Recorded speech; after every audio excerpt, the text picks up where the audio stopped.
آج کا وعدہ۔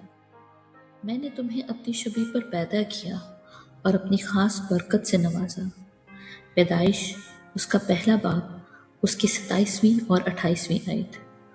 اور خدا نے انسان کو اپنی صورت پر پیدا کیا، خدا کی صورت پر اس کو پیدا کیا، نر اور ناری ان کو پیدا کیا۔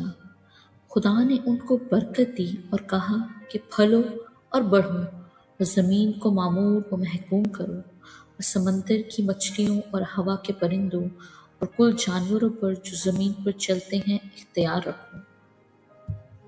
ذرا آنکھیں بند کریں اور سوچیں، وہ جو آسمانوں کا خالق ہے، وہ جو کائنات پر حکمرانی کرتا ہے، وہ قادر مطلق، ازلی اور ابدی باپ، جس جیسا کوئی نہیں، جس کا کوئی ثانی نہیں۔ اس نے ہمیں بنانے کے لیے مٹی کو اپنے ہاتھوں میں لیا اور اسی مٹی کو سونا بنا دیا، کیونکہ انسان کی قدر ہر سونے سے کہیں بڑھ کر ہے۔ وہی مٹی جسے ہم گنہگار انسان چھونے سے بھی خود کو گندا محسوس کرتے ہیں، لیکن خدا نے اسی مٹی کو اپنے پاک قدرت سے بھرے ہاتھوں میں لیا۔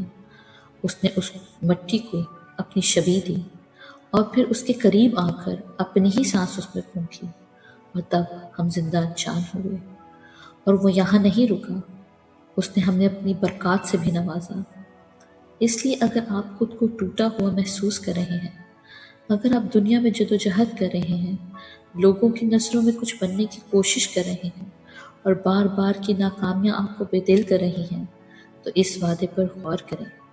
آپ کی قدر لوگوں کی رائے، آپ کے عہدے، پیسے یا مقام سے نہیں۔ آپ کی وقت اس لمحے طے ہو گئی تھی جب خدا نے مٹی کو چنا اور اس میں اپنی سانس پھونکی۔ آپ بے وقت نہیں، آپ ناکام نہیں، آپ معمولی نہیں، آپ وہ ہیں جنہیں خدا نے اپنے ہاتھوں سے بنایا، اپنی شبیہ دی اور اپنی برکات سے نوازا، اور یہی آپ کی اصل پہچان ہے۔ آئیے ہم دعا کریں۔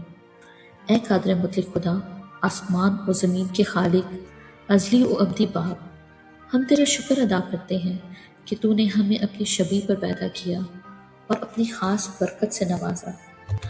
ہم تیرا شکر ادا کرتے ہیں کہ تو نے ہمیں اپنی سانس دی، ہمیں زندہ بنایا اور اپنی محبت و فضل سے بھر دیا۔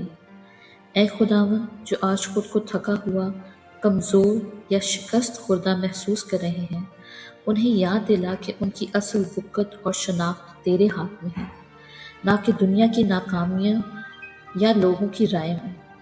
ہمیں ہمت دے کہ ہم تیرے وعدوں پر قائم رہیں، تیری روشنی میں چلیں اور ہر لمحہ تیری اثر و اختیار میں زندگی گزاریں۔